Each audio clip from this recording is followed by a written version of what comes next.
Bougez-moi mouké, sautez-moi mouké bisike zoamio. Bougez, bougez, bougez, bougez. Sautez-moi mouké longola pongi wana, oh longola mabibi wana, sautez-moi mouké, sautez, sautez, sautez. Yes. Alléluia. Alléluia. Shalom, shalom, peuple de Dieu. Hein, tozali déjà R na biso koki. 0 R à makambo. 0 R à makambo. Eh. Talamusa de quoi la lipongi. Yebisa dango ngebelemi. Yebisa atelema. Tanga bilombe koki. Tanga bilombe koki. Tanga bilombe koki. Ngesi ebelemi yebisa atelema. Yebisa atelema alongo na kata kuita pongi. Alongo na kata kuita pongi yebisa atelema. Yebisa atelema. Oye zata na biso yebisa atelema. Yes. Yeah. Yebisa atelema. Yebisa la muka, yebisa la muka. Alongo na kata kuita pongiana. Ngana biso esi ebelemi. Shalom, shalom, shalom, peuple de Dieu, shalom, peuple de Dieu, shalom, peuple de Dieu. Nana poso mona yo oninga na mwa moke. Nana posa o mona yo o bouger moi moke. Parce que nous sommes là dans la présence de notre Seigneur Jésus-Christ de Nazareth. Et puis précisément na 40e nuit. Tobandi na première nuit te. La deuxième nuit, T. La troisième nuit, T. La quatrième nuit, T. La cinquième nuit, la sixième nuit, la septième nuit, la huitième nuit, la neuvième nuit, la dixième nuit, oh, c'est quoi tout ça dans wapi? La onzième nuit, T. La douzième nuit, T. La treizième nuit, T. La quatorzième nuit, kasi. Ah, kasi ya 15e nuit. Okosi biso. Na 16e nuit. Yes. Yango soki okomi na 16e nuit oyo. Moninga mikati na nkolo. Na koye biso to bete la kolo wana maboko makasi. Nalingi to beta maboko, beta maboko. Beta maboko peta zali nzambe. Oya komisi biso na 16e nuit oyo na kati ya losambo oya 40 jours et nuit ya jeune peu ya jeune kafu kafu taka manguna ba beta ba ningisa me ba olonga te combattu grimacé environné encerclé mais jamais ton vaincu. Loba ba bundisi ba beti ba obi ba beti masasi mais kasi ba longa te ai ba longa te ba ngona pe lo ngona wana fiera ba longa te ba longa pekate yes deme Mungu Abraham Mungu Isaka Mungu Israël a pambola biso na tango oyo. Père de gloire, nous consacrons, nous laissons, nous dédicassons, nous te donnons cet moment entre tes saintes mains. Yawe kamba tambusa biso na nuit oyo. Oto bandi na kati ya 3e semaine au Seigneur. Yawe na kombo na Yesu. Papa na pesi yo merci. Na tondi kombo na yo. Kumbama na yo. Tombo na yo kamba biso yawe. Tango oyo ezala tango na o Seigneur. Oyo sengi mafuta e chopana. Oyo sengi bikamwa e salima. Yawe Marc 16:16. Ya tango to mona bilembo na kombo nani ya Yesu Mesia. Papa oyo eza bitumba ba komando. Oyo eza bitumba ba tomakasi. Ya bitumba ba feniante Seigneur na kombo na Yesu. Père de gloire, kamba to petambwisa biso na tango oyo. Zwa possession lo nyonso. Régner na kati ya sale oyo. Régner kola viande nyonso. Wa fongoli audio pour ta fongoli vidéo te pe téléphone na ye pour ta participer na service oyo. Oh Père de gloire, esprit nyonso koluka et tourmenté viande wala. E iba ebebisa. Écoute na yo na kombo na Yesu. E yawe konza, yawe tambwisa, yawe effacer nga moto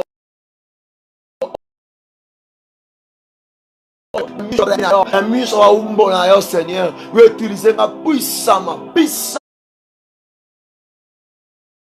Samana kombo na Yesu. Shimba pekaba, shimba peloba, rimando robo sakia, remanta baba, ekeshende, ruma saki, rebache, manda ribose.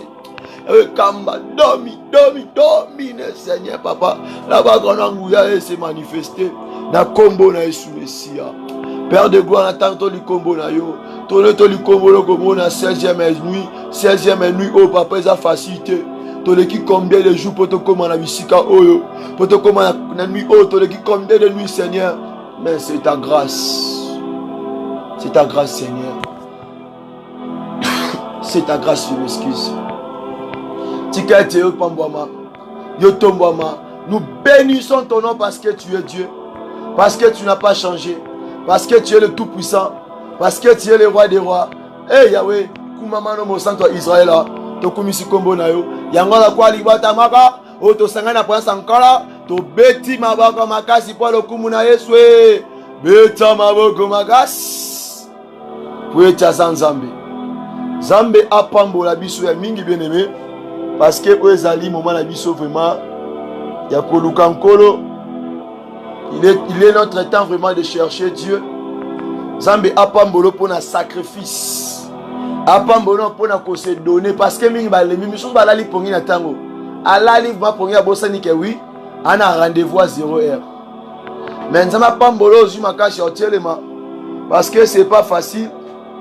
Ezangolu epe sameli motonyo sotea. Zamba mona pour un sacrifice. Surtout maman oyo. Zamba kanisara yo. Wa mosika meta la volonté zanango. Zamba mona yo. Ase alo bolamu. Ase kisayo. Apambolo na kombo na Yesu. Ngana encourager ba encourager.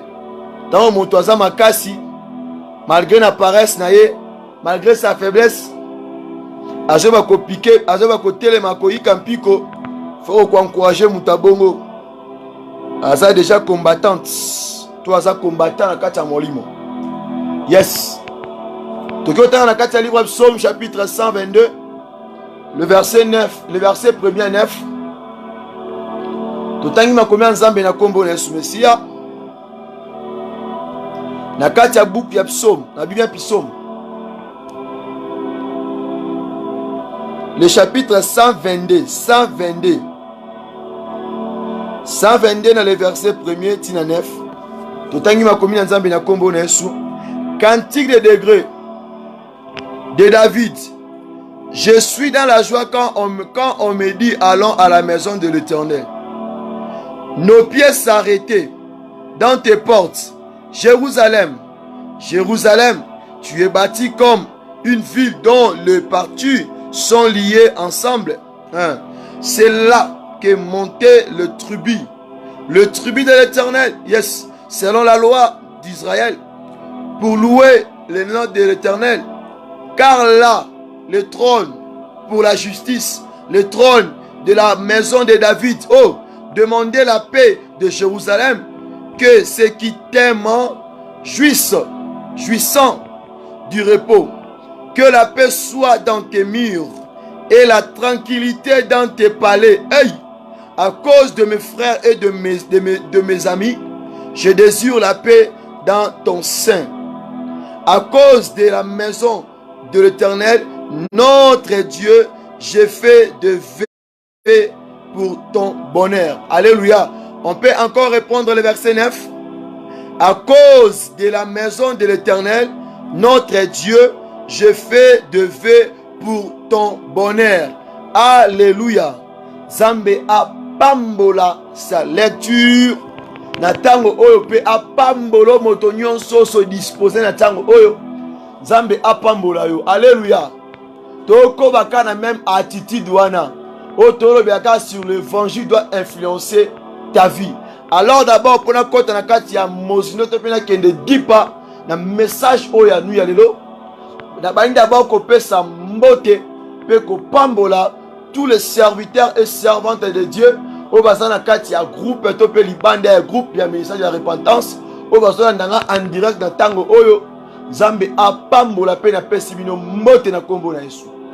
Ainsi que Nzamba Pambola, tout le peuple de ministère de la repentance. Et ceux-là qui ne sont pas dans le groupe, on va recevoir un message au partout au Kende. Zambe a Pambola Bino. Merci d'être là. Merci pour vos présences. Zambe a Pambola Onanko. Sans plus tarder, na robo ça peut être Pambola. Bandeko ba biso na kati ya salle oyo. O apesi biso espace. Ba pesi biso vraiment salle oyo pour na ko travailler. Ticket salle oyo ezala un lieu moko ya bénédiction.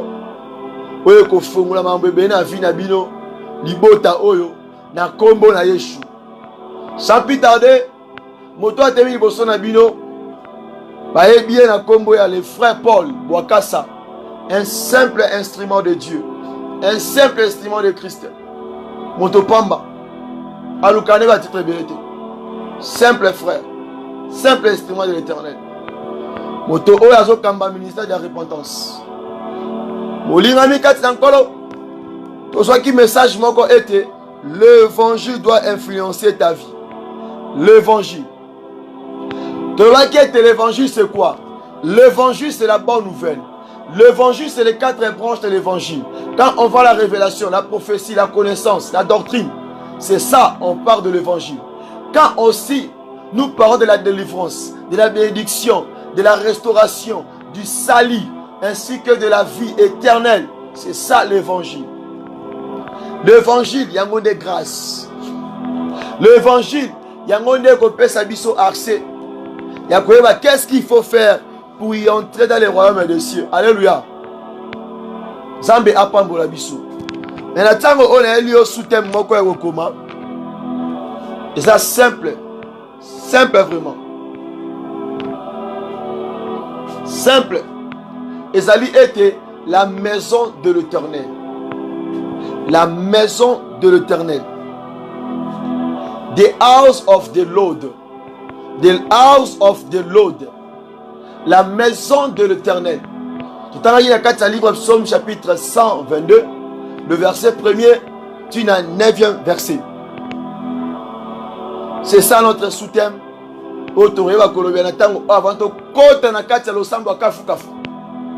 Parce que le follow la est fondama. Il y a sa voisin, Lola est fondama. Lola est fondama.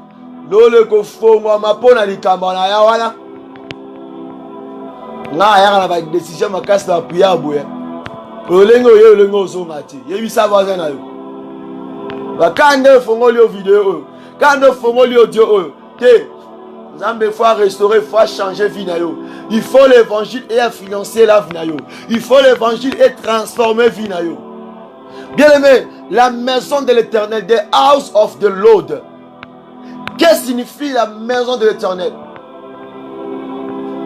La maison de l'Éternel, d'autre manière, donc comprendre c'est quand Dieu marchait avec les enfants d'Israël. C'est quand Dieu était avec ce peuple-là qui lui craignait, qui ont reçu la voix de l'Éternel, qui ont reçu cette grâce-là. Donc, comme on a été, Moïse, il a construit des tentes. Moïse, il a fabriqué l'arche de l'Éternel. Quand Moïse a fabriqué l'arche de l'Éternel, cela signifiait quoi? Moïse voulait créer juste un endroit, faire un demeure sur laquelle il peut sa référence. S'il veut parler, s'il veut chercher Dieu, il dit qu'il faut qu'il y ait une tente à Sinaï. Il faut qu'il y ait une ngomba à Sinaï. Il faut qu'il y ait une tente à assignation. Il faut qu'il y ait un silo. Parce que référence Morezawana. La maison de l'Éternel signifie Ndaku ya Nzambe, Ndaku ya Nkala. Mais Ndaku wana esalemaki na maboko ya moto. Moto atongaki yango selon grandeur, selon imagination. Na yeke Ndaku wana suffit pour nkolo yaka. Soki alinga kuta na ye, soki alinga mona ye, eza bisika wana nde bapesani rendez-vous na référence. Voilà, et ça, premier lieu, auto comprendre. Alors, pour ça, ça un peu clair. Dans le lieu Moussousou, tu veux apprendre que l'homme Salomon, Bien aimé, l'homme Salomon était le fils de David. Salomon était la personne sur laquelle que Dieu mis sunaye et vandaki likulunaye. Zamba ebagi que David, il ne pouvait pas construire pour lui. Temple to penda konaye. Ya rolukaya au salela parce que maboko David ezaki rempli na makila. Ezaki propreté.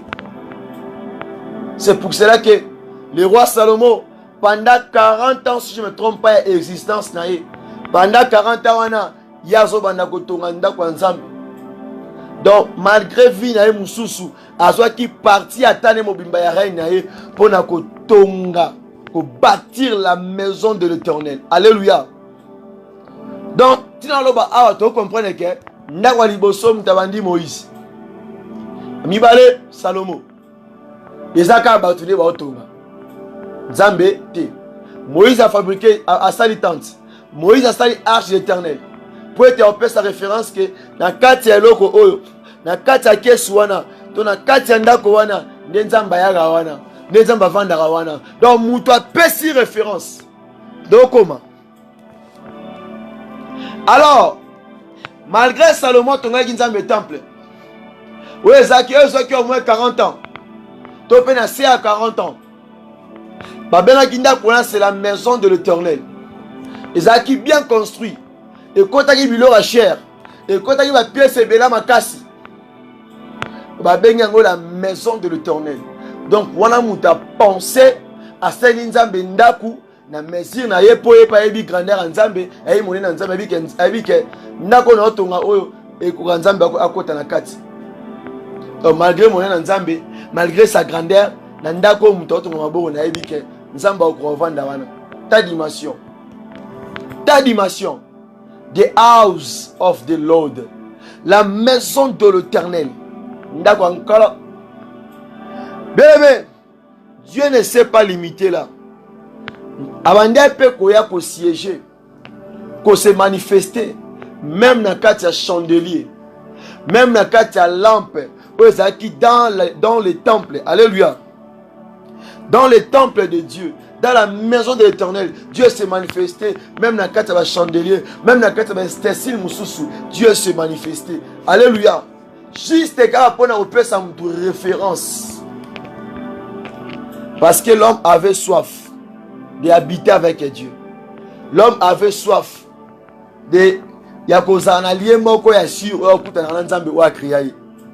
Yango soki na kati ya livre 1 Samuel chapitre 6. Au moins comment est-ce que baotali sabiso likambotali l'arche de l'Éternel. Sopo ke makambotali chandelier la lampe de l'Éternel qui na kati ya livre 1 Samuel chapitre 3 le verset 1er à 4. Bien aimé, na nyonso na tanga awa.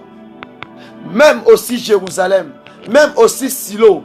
Babisika wana nyonso wana Jérusalem. Et ça là qui un endroit fixé la nanga malam. Un endroit fixé, un endroit bien précis. Il faut aucun décal à Jérusalem. Sauf qu'aucun à Jérusalem, au coup à peine en coloté. Alléluia. Donc, on est comme une époque où, sans un poste bon de là, il faut foutre habiller nos avions. Ok, ti na kata Israël. Ok, ti na Europe. Pendant que bon de l'encolo. Pourquoi? Parce que nous sommes à la Kakuna. Azarabiska mususte.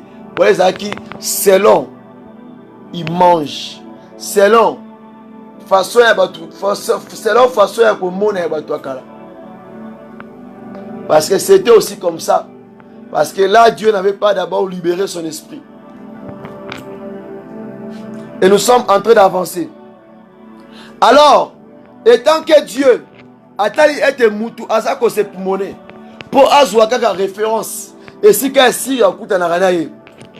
que Dieu a fait? Zamba ekotala. Zamba ekotala. Zamba ekotala. Abilom a construit pour moi le temple. Moto aeko bâtir. Aeko tongelanga bandaku. Pour être na yakana sechaka. Pour être na yaka. Azwaka moya ko sola na ngai. Na ye piton nzambe. Il y a un moment où David dit ceci. Pour faut comprendre les points de David, comment chapitre 1. Abi cantique des degrés de David. C'est David qui parle. Je suis dans la joie quand on me dit allons à la maison de l'Éternel. Voilà ce que David a dit. A parlé sur Ndako Batongi na ba brique. Tolanda. Il parle de l'arche de l'Éternel. Donc tant que Zali Bosoa arche en colo, Azan el Sengo. Attendez ça mina foura. Tout se comprendre. Nos pieds s'arrêtent dans tes portes, à préciser à Jérusalem. Pourquoi? À part Jérusalem, n'importe quoi. Et ça c'est un endroit où nous sommes ensemble. Tout se comprendre, madame. Pourquoi peut-on aller à la maison de l'Éternel? Parce que beaucoup de gens, ils parlent du Saint-Esprit. Ils parlent de l'Esprit de Dieu. Mais bah éviter pourquoi Dieu avait fait cela. Quel est le autorité sur le Saint-Esprit, sur son esprit. Alléluia. Il faut qu'on ait une origine. À ceux qui ont été, à Jérusalem, tu es bâti comme une ville dont les parties sont liées ensemble. Et c'est là que montent les tribus, c'est au pluriel. Le tribut de l'Éternel, selon la loi d'Israël, pour louer le nom de l'Éternel. Alors, na partie à deux phrases wana, ndebiska bo remarquer que et ça qui confusion dans mokili. D'autres nations, bébé que nzamba boaka bango, nzamba tika bango. Nzamba zalaka pour Israël. Alors, ndebisika o mona que beaucoup de nations mokili oyo à l'époque bandait ko banga Israël. Pourquoi? Parce que makambo nzamba nda o sala bango. Et on a fait ça ka trouble. Pourquoi? Dieu était avec eux. Dieu avait fait sa demeure dans Katina Bango. Alléluia. Donc, Jérusalem, dans les termes prophétiques, tu bien à Jérusalem comme la ville sainte, comme le royaume des cieux. Bisika Oyo, tu as un ankolo Yesu. Tu à Jérusalem, tu es dans Israël, na physique. Tu es à Jérusalem, où il y a spiritualité, mais dans la pensée de Dieu, où les alliés étaient le royaume des cieux. Alléluia. Mais si par rapport à la maison, tant que vous soyez koya, apportez l'évangile, où il a influencé le qu'est-ce qu'il a fait? Alors, il y a un livre, il y a Matthieu chapitre 26, le verset 61. Voici que vous soyez zonga. Landa malam. Landa ngapeuka. Landa version malam. Matthieu 26 61. Totangina kombo la Yesu. Celui-ci a dit, je puis détruire les temples de Dieu et les rebâtir en 3 jours. Donc Christ est siko azongi. Na tous les phrases où le moment la Bible est que la maison de l'Éternel est plus située où à Jérusalem. Donc Christ est à Zonga qui s'y connaît tous les phrases de l'Obama. Même l'Ikola va arche, l'Ikola va chandelier, l'Ikola va temple nyonso. Christ est à Zoa qui phrase wana ba phrase wana nyonso. A englobé yango, a commis yango loko moko. Abi ete akoye ba ko détruire, ko buka temple oyo tongama. Donc, voilà, on va parler sur le temple que Salomon avait bâti pour l'Éternel. Abiya kozwa temple wana akobuka yango pour rebâtir mususu. C'est-à-dire, ba temple oyo tongama, même dans Israël, même wapi, ba temple wana il va apporter la sémence de l'homme.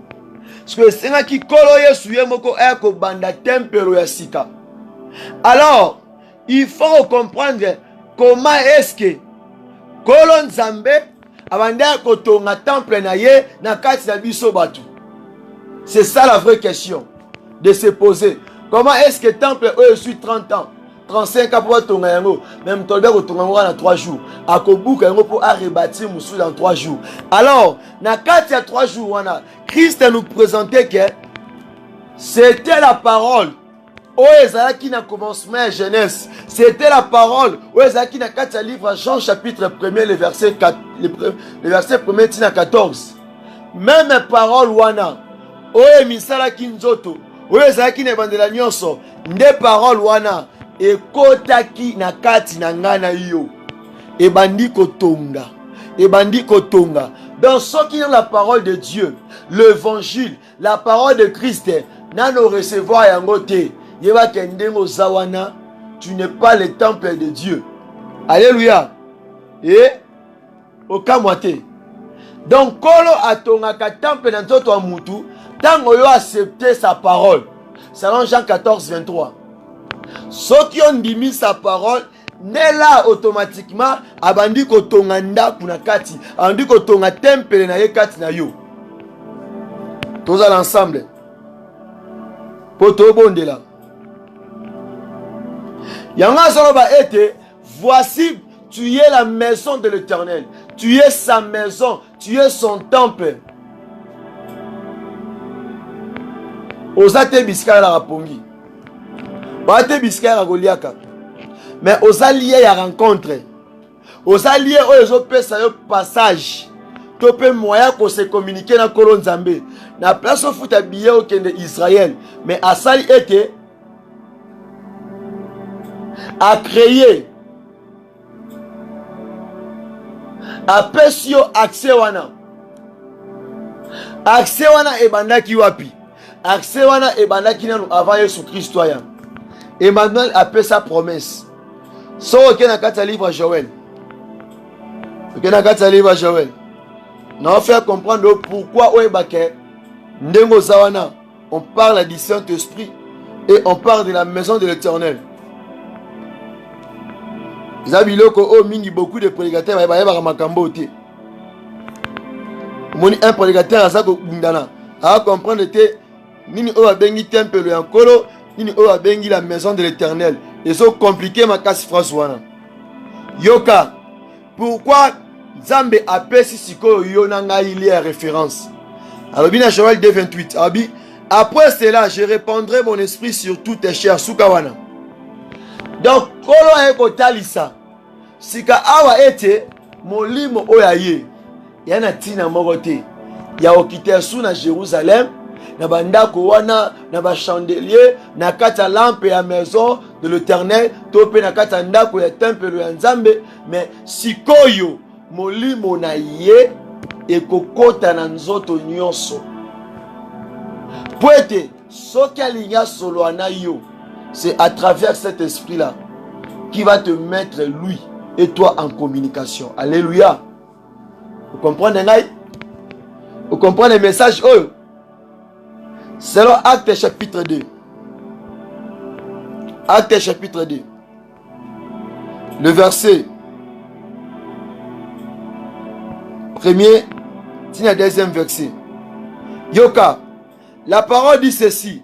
Les jours de la Pentecôte, ils étaient tous ensemble dans le même lieu.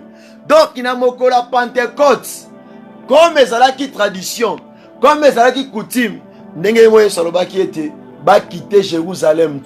Pourquoi? Parce que dans Jérusalem, il y a une référence. Il y a une référence. Yangolo lenge nanu. Lo lenge nanu. Landanga malam. Allez-moi comprendre bien. Lo lenge nanu. Zambe appelle ça qui bangona nos confirmations.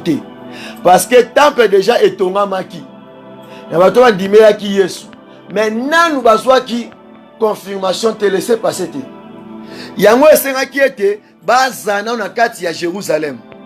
Ba rester ensemble. Au moment où la parole dit ceci.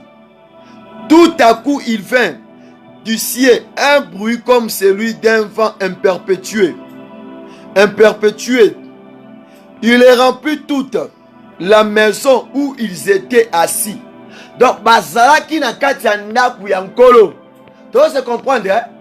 Mais si quand tango baki na kati ndako nkolo, parce que comme Kenzama ndako se paraître dans les chandeliers, na kati arche d'Éternel. Alors, na mukolo wana sikoyo na place à se paraître na kati ya chandelier na kati ya arche éternelle na kati ya eloko nini mais na mukolo wana tango molimo ekiti et saisir nanu ndaku après tango saisir ndaku la parole dit ceci des langues semblables à des langues de feu et leur apparurent séparés les uns des autres et se poseraient sur chacun d'eux.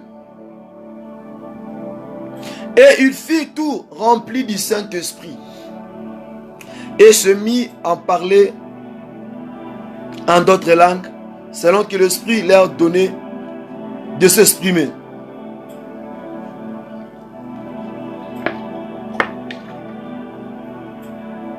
Je m'excuse. Or, il y avait en ces jours-là, en ces jours à Jérusalem des Juifs, hommes pieds de toutes les nations qui sont sous les cieux. Donc, si comme au Kolowana, après avoir Koloye Soabi ko achevé Moussa naye, ko rebâtir temple naye, ko tonganda konaye, qu'est-ce qu'il a fait? Azwa qui maintenant toutes les nations. Ah, on a bien dit, Yoka. Il y avait en ces jours à Jérusalem des Juifs, hommes pieds. Et ça qui n'est pas juif, n'a pas tout et puis de toutes les nations qui sont sous les cieux. N'a pas tout nation nyon sur mokili. Bazaki mokolowana. Donc mokolowana et ça là israélite. Et ça qui toutes les nations qui étaient là. Pour chacun a choisi une référence. Bien aimé mokolowana et kosalema été, c'est là où l'homme a compris que le Saint-Esprit il est là maintenant. C'est là qu'il fut maintenant l'accomplissement de ce que Dieu avait dit, qu'il va rebâtir, il va construire son temple. Alors que temple wana otolobela, donc il y a une dimension mususu. Cet temple wana et ça qui construit comment? D'abord à la croix. C'est l'évangile d'abord. Nde bandi ko beta pati ya ciment. Nde bandi ko baola zelu. Nde bandi ko tonga brique. Ndenge bandi pe ko vandisa ba mire. Pour moi, dans le livre de Matthieu, Christ a été sur cette pierre que je bâtirai mon église. Donc, abanda ki dako tonga ekolo na ye tope église na ye. Na katanini dans l'évangile. Tango okende, repentez-vous car le royaume de Dieu est proche. Abanda ko sala travail ya ko tonga temple na ye. Mais tango aye ko tonga temple yoka malamu. Yana kota na mozindo. Tango aye ko tonga temple na ye. Alors bien aimé, qu'est-ce qu'il avait fait? Temple wana tango tonga yango ezaki lokola Abraham na kati ya promesse. Maintenant abikeli yango te. Landanga malamu. Aye ko bimisa peuple. Aye ko tirer Abraham na kati ba pécheur. Alors que tango nzamba zotonga temple abanda ko benda bato kaka na kati ya mokili mais o bazaya mokili o te. Tu se comprendre hein? Landanga malamu. Tango asisi ko construire temple na ye. Alors, na ngomba Golgotha, quand on lobby était aïe ko bota église. Te déjà à tongaki église. L'église de tongaki déjà appartient à Pierre. Sur cette pierre là, cela veut dire que l'évangile déjà est venu dans le tonga temple. Alléluia. L'évangile déjà est venu dans le temple naïe. Mais ezaki lokola l'homme oazaki na jardin. Tango nzamba ebi ko former ye. Tango asisi ko former l'homme là. Asala ki azaki no argile. Azaki no statue, mais azaki na vité. Azaki sans vie. Alors, c'était aussi nous l'église. Tango ebi ko ensemble biso, ko bâtir, ko tonga, ko vandisa maloba na ye. Siko esengaki na 3e jour. To esengaki ete amata na ngomba Golgotha. Pour que tout est accompli. Alors, na 3e nuit, topé na 3e jour, wana, nde bisika kolo Yesu aye ko souffler sikoyo na narine ya tonga na Nzambe po ete église ezoba moi aye ko souffler ngo comment tango aye bisi ba ye ko na ye aye bisi son peuple à lui va quitter Jérusalem. C'est pourquoi quand Dieu avait fabriqué l'homme, quand Dieu avait formé l'homme, mutu alongwa ki na wana te esenga ki apesa ina nu vie tango aye ko souffler likola moto na zo ya moto nde moto aye ko zwa bomoi. Donc peuple, ses disciples, Bazaki a mesure que ça l'œuvre de Dieu, sans avoir que Christ a soufflé sur eux. Et on comprend être dans Actes des Apôtres, chapitre 2, le verset 1er,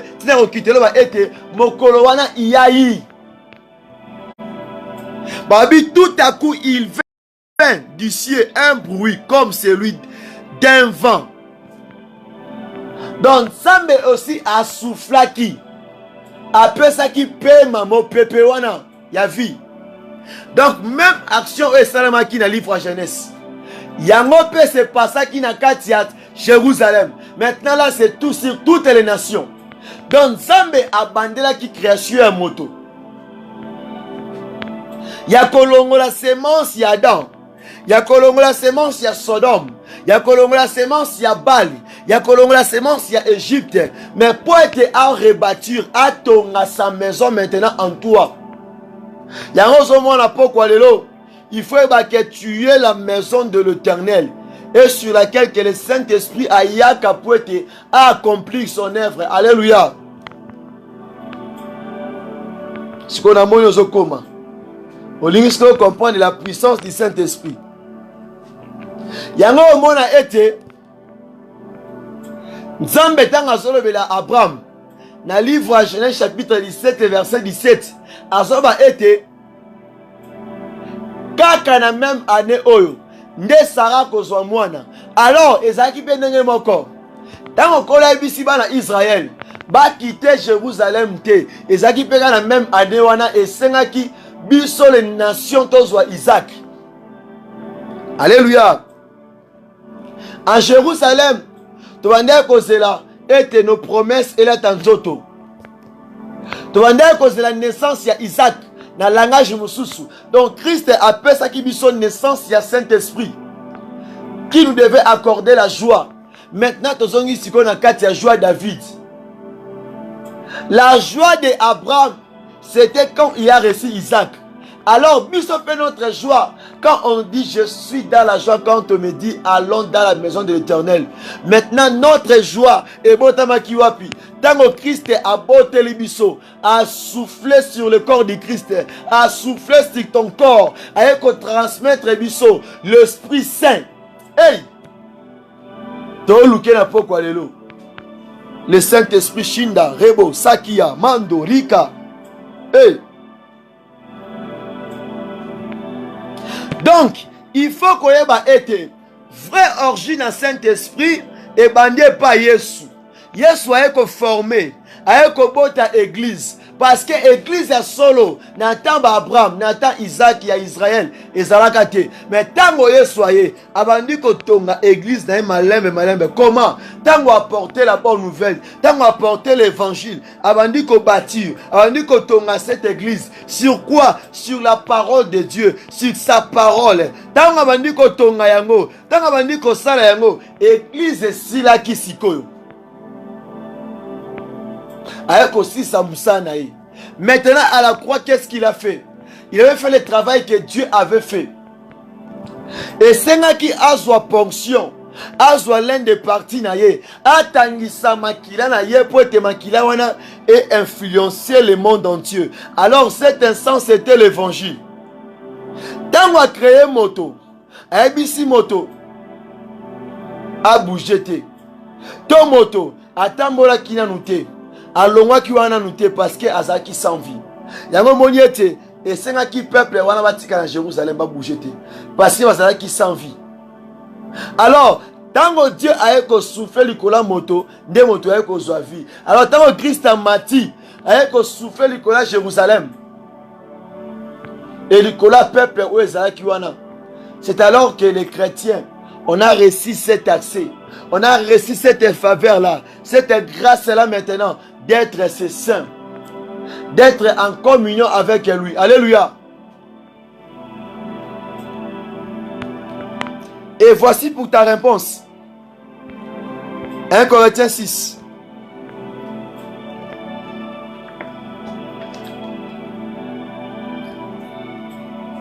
Le verset 19. Yoka. Tanga verset oyo. Moi si ko réponse na yo. Ne savez-vous pas que votre corps est le temple du Saint-Esprit? Ozoka. Et qui est en vous, que vous avez reçu de Dieu, Yoka, et que vous ne vous appartenez point à vous-même. Donc, zoto ezalaki pas Adam, ezalaki zoto Adam et moko. Mais tant au Christ aye, au pesier aksa kota na vie na yo. Maintenant sikoyo, zoto oya yo wana ezasu ya yo te. Et comme maintenant le temple de Dieu, le temple du Saint-Esprit où ils ont appartenu sous nayote. Yango moni so kene tonga nzambo ki obondela. So ki yo mo ozana sengote, wana joie wana te. Ata ba loué ndere nini, ata ba tindi ba nzembo ndere nini. Yo moko rien va marcher. Parce que il faut moto wana e bande pa na yo. E banda ko pele pa na yo. Par exemple, vous avez reçu Christ, na vie na yo, au bandi ministère, on dit mi Yesu, au tembo na Yesu, mais au monde de l'autre côté. Pourquoi? Natango Mose, na kata temple, natango David, na kata temple, chandelier, lampe, et bandi kopela, et pe sa son. Yo pe faut pela na bouton lelo. El mwebi sa Holy Spirit atondisa yo, a remplir yo. A pe so power. Appelle son force à ma casse, t'as tout bon de là. Où est-ce que la cher Saint-Esprit? Car la parole dit ceci, nous ne connaissons même pas comment prier. Mais si nous le faisons, tout ça, on a aide à Saint-Esprit. Alléluia. Nous voulons prier. Nous voulons chercher Dieu. Nous voulons parler à Dieu maintenant. Dans l'ingis Saint-Esprit. Ce qui ton corps, ils ont un corps et un Saint-Esprit, ils ont un temple et un zambete. Natango oyo, osolo wa instrument ya diable. Natango oyo, olo wa instrument ya masturbation. Natango oyo, olo wa punda bandoki. Natango oyo, olo wa nakati esprit ya mari to pe femme de nuit. Oza ko affronter les enfants na kati ya butu. Natango oyo, ozolongwa référence à ba démon. Natango oyo, ozolongwa légion. Bien resandi yango wana. Ozobi sans zambe. Papa, je suis ton temple. Saint-Esprit, the Holy Spirit, Zwanzoto oyo, Zwanzoto oyo, Zwanzoto oyo, Zwanzoto oyo, Zwanzoto oyo. Papa, obaki ete nzoto oyo eza ko appartenir na ngai te. Papa, pourquoi parti au pesangai et comme esclave à masturbation? Pourquoi parti au pesangai et comme esclave à diable? Pourquoi parti au pesangai et comme esclave à koibaka? Pourquoi parti au pesangai et comme esclave à prostitution? Pourquoi parti au pesangai et comme esclave à kosalara escroquerie?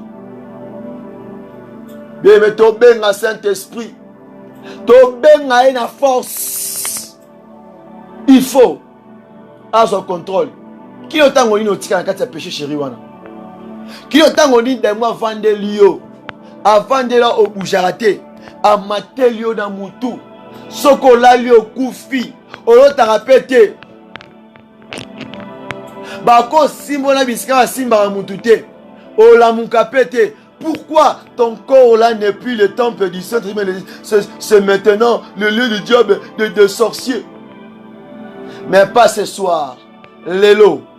Today. Lelo. Lelo. Le va bien lelo. Le va lelo. Le va lelo. Le va lelo. Zoto nangai. Et le mwen zoto ya basi ya butu. Le va lelo. Zoto nangai. Et le mwen zoto mibali ya butu. Le va lelo. Zoto nangai. Et le mwen akata masque de verse. Le va lelo. Zoto nangai. Et le mwen akata esprit ya koiba. Le va lelo. nzoto na ngai elongwe na kati ya mosala koyiya na kati ya mosala kindumba. Loba lelo nzoto na ngai elongwe motuka bandoki. Loba lelo nzoto na ngai elongwe lié to pe référence à bandoki. Beme tango ozo bondela sikoyo, ozo mata, ozo beta maboko, ozo pika mikono, ozo tambola bisike zwami yo, ozo déclarer, ozo saka maloba wana na kombo na Messia bondela bisike zwami yo. Hey, Chinda, Lebo, Sakia, Mandeleba. Hey, hey, hey, hey.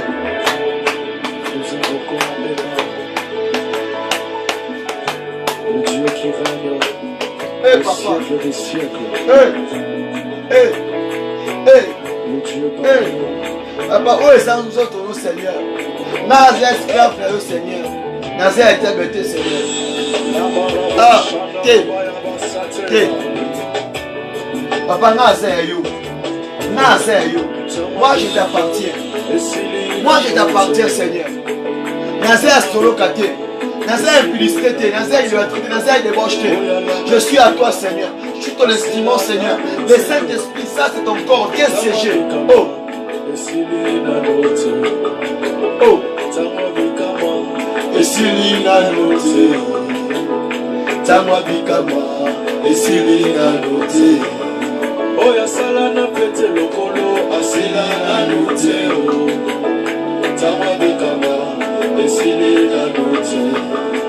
Oya loba kia kokita lelo, Esilina note, Tamwa bikama, Esilina note, Tamwa bameja, Esilina note, Tamwa bikama, Esilina note, Elombe ya bakongo, Esilina note, Tamwa bikama. Lévi-Sansa, mais ton corps là n'est pas l'instrument de la masturbation, n'est pas l'instrument de l'impudicité, n'est pas l'instrument du diable. Ton corps là est le temple du Saint-Esprit. Lévi-Sansa, mais tu appartiens à lui. Tu es sa maison, tu es sa demeure, tu es son lieu de rencontre toi avec lui. Lévi-Sansa.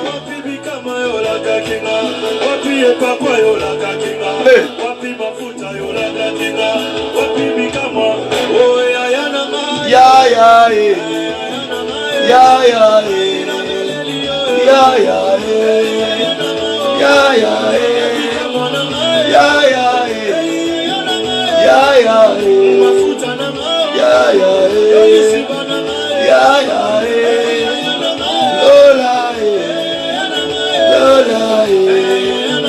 Lola tomona bikamwa Yesu yo otaye kangola yo natika mabe natika koyiba so possession ya toto oyo natika ebidi sete yawe nadimae na bondoki natika koyiba godonga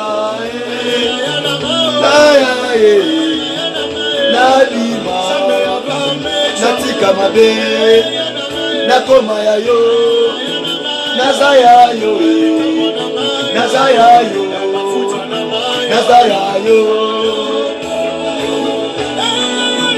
ya ya ya ya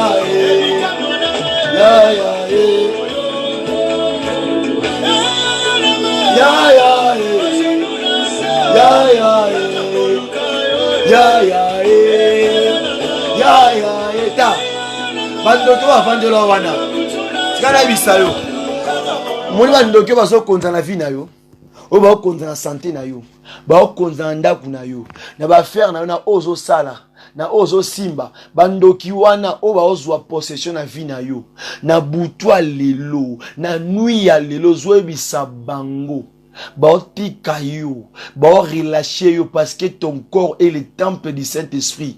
Nzoto no eza nzoto maladité, eza nzoto monte au diable seigneur lokandenga lingi.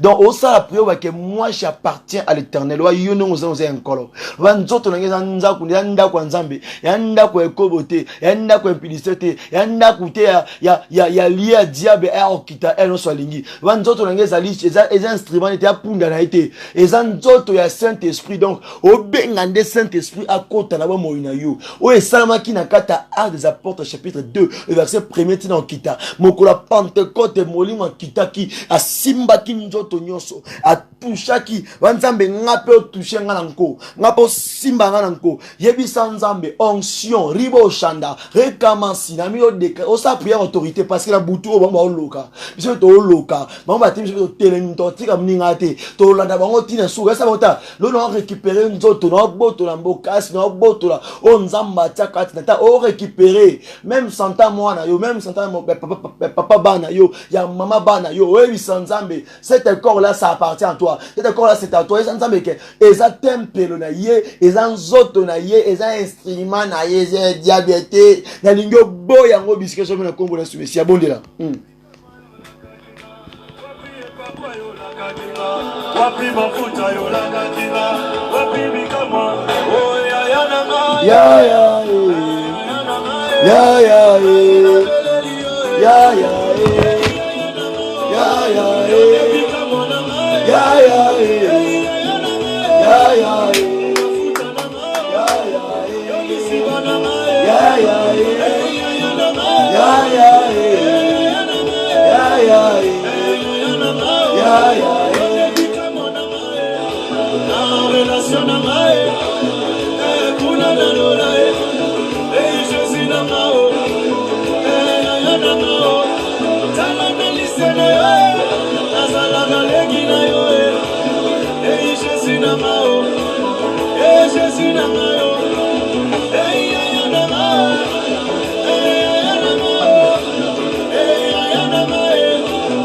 oza ko se libérer ozo bisanga nzoto oyo eza ya yo eza ya muta mobilité ta Saint-Esprit faut konza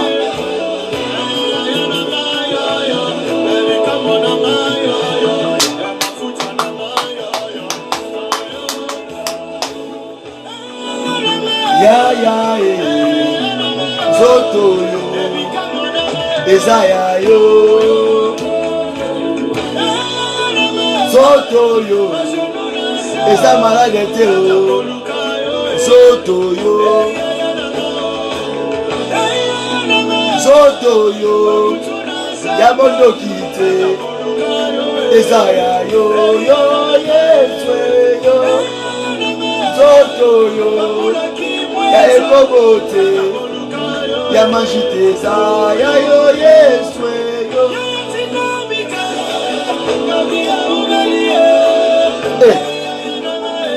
Yo comprends que bon là.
Shukale yo baba,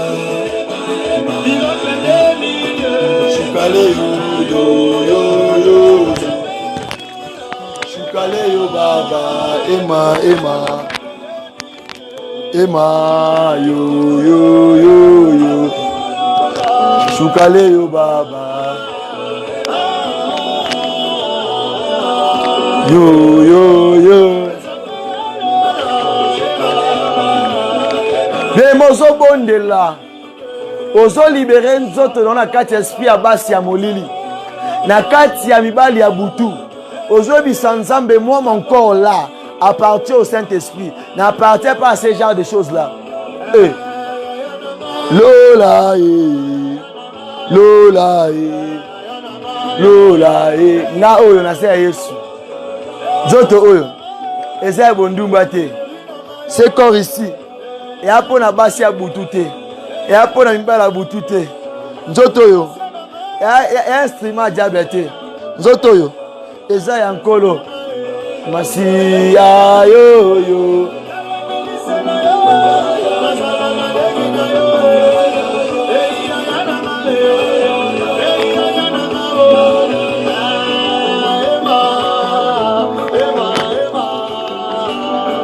Emma, yo, yo, yo, yo, yo. Yebisa Emmanuel. Azwa possession na nzoto na yo wana. Yebisa yende akonza. Yende asimba. Yende adomine. Yebisa nzoto na tango oyo elongwa. Alongo na kati ya boumbu wana. Alongo na kati ya kindoke involontaire inconscient. Alongo kati nengo. Yebisa nzambe. Asala travail wana butua lelo. L'Esprit Saint est rendre libre. L'Esprit Saint est rendre libre. N'oublie que l'Esprit Saint est rendre libre. L'Esprit Saint est rendre libre na butua lelo. Na prière au sala awa.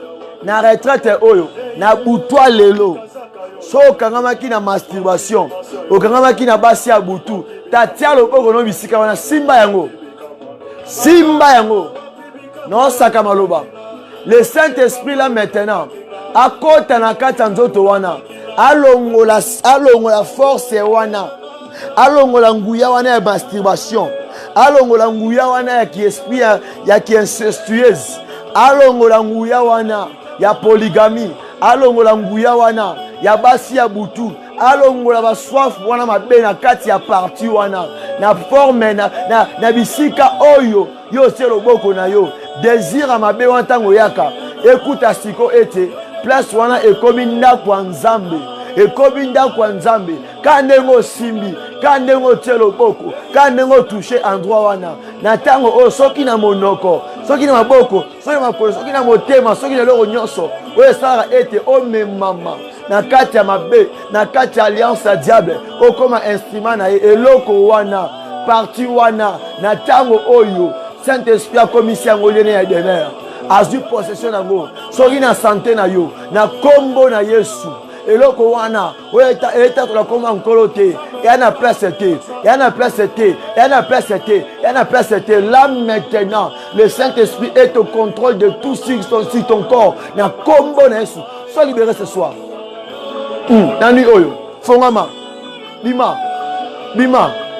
Bima. Sois délivré. Libère. Libère ce corps. Libère ce corps. Yo masturbation. Libère ce corps.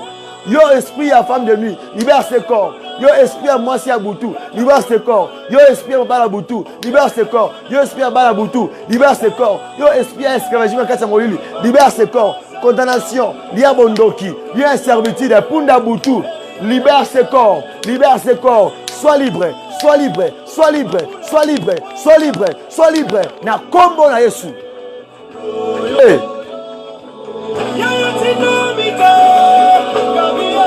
Obiki Sami. Obiki Sami. Lima yango. Lima yango. Lima yango. Que tu es délivré. L'évangile est influencé vino maintenant. Na kombo na Yesu Messia. Sois influencé. L'évangile est sur place na santé. Est dominé. Na esprit, na âme, na corps na yo. Là maintenant. L'évangile, il y a un Saint-Esprit. Et simba, est dominé. Il y a un désir. Tu es libre. Na kombo na Yesu. Ya. Amen.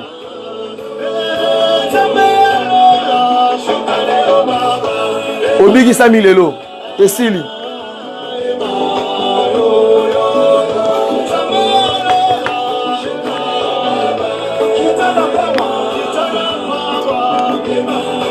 est-ce que kobina bisike zwami yo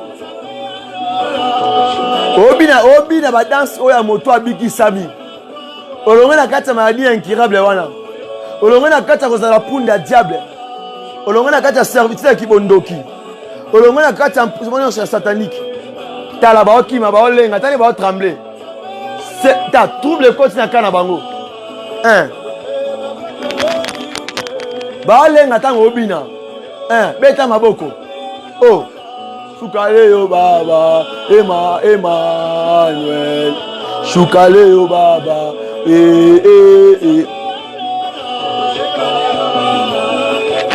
yes obondeli malamu otika butwa lelo nuit ya lelo journée oyo semaine otobandi na maboko na nkolo apesa biso makasi akuta nsuna na 18h pona kokanga journée ya lelo service ya lelo et na kombo na soumission zo bondela peso prier pour na ba enfants abandonnés ba femmes veuves ba enfants orphelins bato baza kati ya boloko senga molimo santu akende kozwa place na ndoto na bango et te ba koma ba tempelo ya Saint-Esprit na kombo na soumission ya bondela biske zwamio.